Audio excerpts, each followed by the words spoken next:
Olá, sou Frei Alfredo, frade missionário inaciano, e como sempre nesse canal, aos domingos trazemos a reflexão, a partilha do Evangelho, da liturgia de cada domingo. E este, dia 21 de novembro de 2021, é o último domingo do tempo comum, a solenidade de nosso Senhor Jesus Cristo, Rei do Universo, Cristo Rei.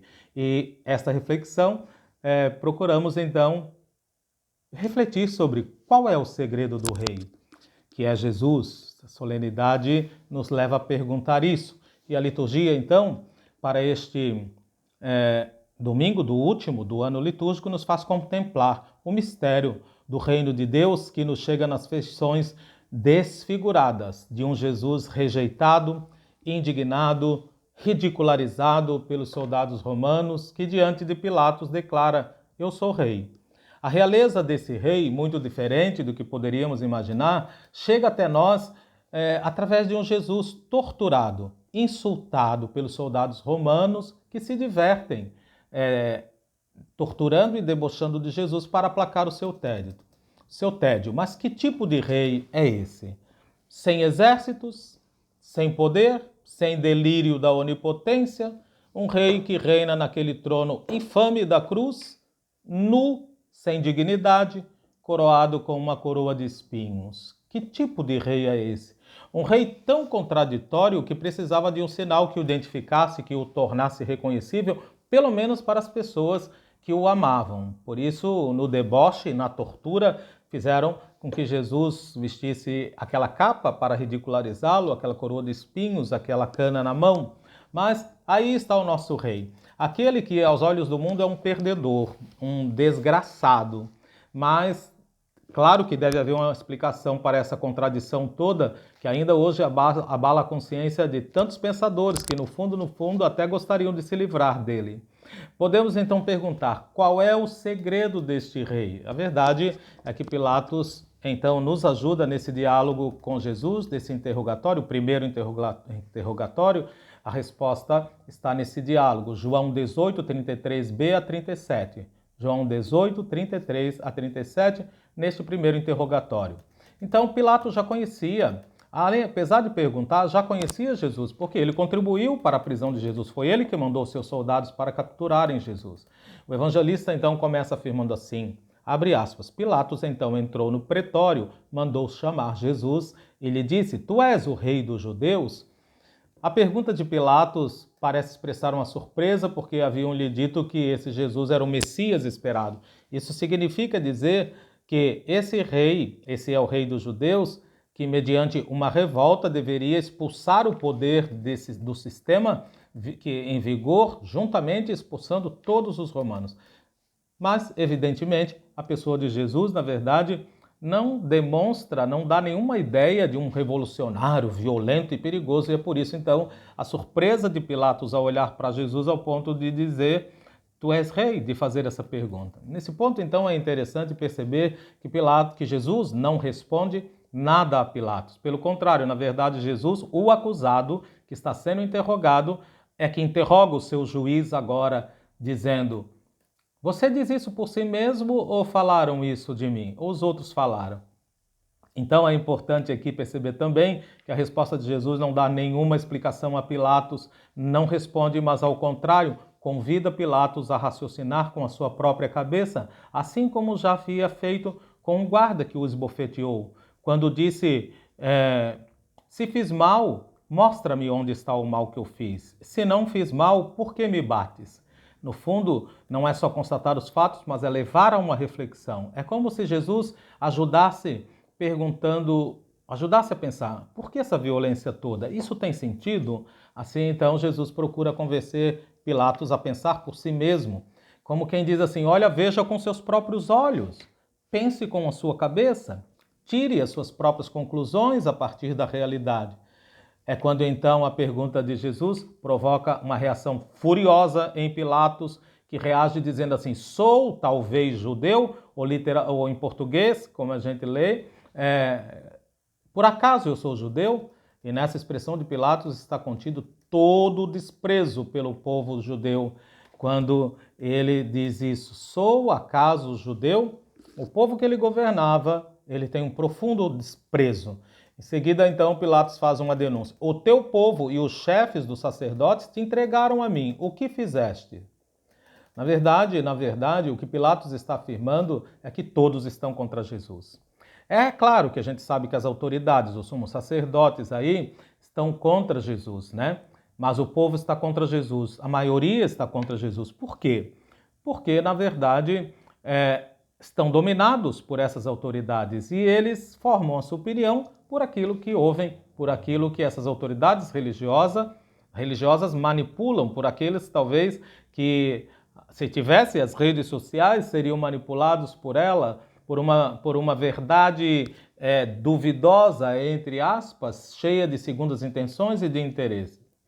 Então, Jesus está aí diante de Pilatos, que escuta dizer que todos teu povo, né? Na verdade, João já havia escrito no Evangelho, no prólogo desse mesmo Evangelho, veio para os que são seus, mas os seus não o acolheram. Então é importante lembrar que não foram apenas aqueles que estão no poder que não acolheram Jesus. Não faz pensar também que é compreensível isso, já que estão dominados, porque Jesus tinha mostrado um Deus não de poder, mas um Deus de amor. E esse Deus de amor se põe a serviço do ser humano e desmascara aquele Deus pregado por essas autoridades religiosas que têm a segunda intenção de apresentar esse Deus de poder. Então, é claro que o povo em geral também não acolheu Jesus porque é dominado. Então, esse domínio da instituição religiosa, desses chefes religiosos, dá a esse povo a falsa sensação de segurança. Olha, acreditem em tudo que nós dizemos, mesmo que não seja verdade, porque conosco vocês têm a segurança de serem servos de um Deus que não vai castigar vocês. Portanto, é por aí. Mas, mesmo assim, Pilatos depois pergunta, então, o que fizeste? Pilatos já sabe, porque as autoridades religiosas haviam dito, se não fosse um malfeitor, não teríamos trazido a você, não teríamos entregue. Então, finalmente, agora Jesus responde à pergunta de Pilatos sobre ser ou não ser rei dos judeus, dizendo, o meu reino não é deste mundo. Na verdade, por mais que possa parecer, Jesus não está contrapondo o céu e a terra para dizer que o seu reino não é da terra, mas é do céu. Jesus está dizendo que o seu reino não é deste mundo, o que significa dizer que não se assemelha em nada aos sistemas de poder e de reinado deste mundo. É muito diferente. Isso não significa dizer que esse reino não seja desse mundo, não esteja nesse mundo, não tenha lugar neste mundo, não possa estar presente neste mundo. Portanto, Jesus não contrapõe aqui o céu e a terra. Jesus não tem servidores. Ele mesmo se fez servo de todos. E o seu reino é um reino no qual não há lugar para qualquer forma de poder, de violência, de domínio dos mais fortes sobre os mais frágeis e, portanto, não poderia existir violência e opressão, das quais agora o próprio Jesus está sendo vítima. Deste reino de Pilatos tem lugar para isso. No de Jesus, não.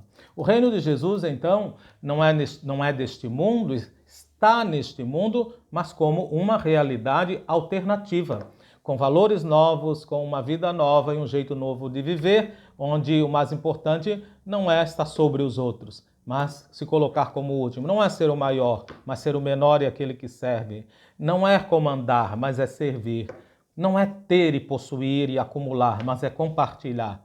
Pilatos fica então mais desconcertado e pergunta, então tu és rei? E Jesus quebra esse argumento da realeza, porque Jesus não quer discutir sobre isso, não interessa a Jesus sobre isso, respondendo, tu dizes, eu sou rei. É como se Jesus dissesse, esse é o teu parecer, isso é o que você está dizendo. Depois então Jesus se afasta desse argumento, porque não está interessado em falar sobre realeza, mas volta a falar da sua missão, dizendo, para isso eu nasci e para isso vim ao mundo, para dar testemunho da verdade. Quem é da verdade, escuta a minha voz. E o contrário também, quem não é da verdade, não escuta a minha voz. A voz de Jesus é a sua mensagem, o seu ensinamento. Lembremos então o discurso de Nicodemos, quando Jesus já havia contraposto quem faz a verdade e quem faz o mal. Portanto, estar na verdade, ser da verdade, significa fazer o bem. Então, se na própria vida eu não coloco o bem do ser humano como um valor absoluto, se eu não oriento a minha vida para procurar constantemente o bem do próximo, o bem do ser humano, a voz de Jesus não pode ser compreendida, a sua mensagem, o seu reino. Portanto, A voz de Jesus pode até ser ouvida, mas será impossível compreendê-la, como está acontecendo exatamente com Pilatos, neste momento, que não tem condições de compreender nem Jesus, nem a sua mensagem, nem o reino, porque na existência de Pilatos e de todo tipo de pessoa que age assim, não cabe o bem do ser humano como um valor absoluto, e o que orienta a vida dele também não é o bem, muito menos a verdade. O fato é, então, que Jesus, na verdade, não diz assim: quem ouve a minha voz está na verdade, mas é o contrário. É quem está na verdade, que vive na verdade, que é uma pessoa, que é Jesus Cristo, ele é capaz de compreender e de assimilar a voz, o ensinamento, a mensagem. Para escutar a voz do Senhor, então, é necessário fazer uma escolha que inclui orientar a própria vida para fazer o bem do ser humano. Então, é claro que tudo isso é incompreensível para Pilatos, porque ele representa o oposto disso, o poder. Na verdade, assim como Jesus não está interessado nessa conversa de realeza, de poder, Pilatos não está interessado no discurso da verdade. É por isso, então, que Pilatos encerra esse assunto dizendo o que é a verdade, se lêssemos um pouco mais adiante, e fica sem resposta, porque não se trata de Jesus responder a essa pergunta, no fundo, e por isso mesmo Jesus não responde, já que a verdade é uma pessoa, está explícita diante de Pilatos, está diante dele, daquele jeito, torturada, totalmente desprezada, não é? Mas Pilatos não vê, não tem condição, está diante dele, por causa do poder que cega de enxergar a verdade. Será sempre assim. O nosso Deus se esconde, nos deixa livres, não nos impõe, move as nossas consciências, mas nos pede para tomar partido, para escolher. O poder que Jesus veio exercer é o serviço da verdade. Esse rei não se autodeclara, não se autocelebra. Esse rei, ao contrário, foge da glória e das aparências que indicam poder e pompa. O segredo do rei é justamente o mistério da liberdade que produz um modo de relacionar-se não como servos, mas como amigos, não como escravos. E eu acredito que esse procurador romano, Pilatos, no fundo, pergunta e sai porque tem medo que Jesus responda a sua pergunta: o que é a verdade? E o medo dele é que a verdade seja precisamente como está diante dele. Uma verdade que está ali em Jesus, uma verdade não triunfante, não está camuflada com títulos acadêmicos, não é aplaudida, não busca privilégios. Pilatos tem medo de descobrir talvez que a verdade é uma verdade de perda, uma verdade zombada, humilhada, não é celebridade, perseguida, uma verdade das minorias. Tem medo, talvez, esse procurador romano, de que a verdade mais importante seja mais importante do que a carreira, do que o dinheiro, do que as relações burocráticas, do que sempre representar para agradar os superiores, para ter depois privilégios, mais importante do que o equilíbrio diplomático, mais importante do que a popularidade. Então, tanto Pilatos como muitos de nós ainda hoje têm medo de uma verdade escandalosamente, terrivelmente pobre, que pode ser facilmente silenciada. Uma verdade indigesta, servida numa bandeja e por isso mesmo rejeitada. O rei que apresenta essa bandeja e oferece, aceita a verdade? Ele sempre oferece. Se fosse apenas uma questão de saber o que é a verdade, isso poderia ser resolvido falando. Mas é claro que não se trata apenas de saber, se trata de estar envolvido, de se envolver, de estar implicado, estar comprometido com a verdade. Primeiro, me comprometo. Então, entendo, compreendo a voz desse rei. Este é o segredo desse rei, um segredo que é possível compreender, descobrir e viver também. Viva Cristo Rei! Um grande abraço.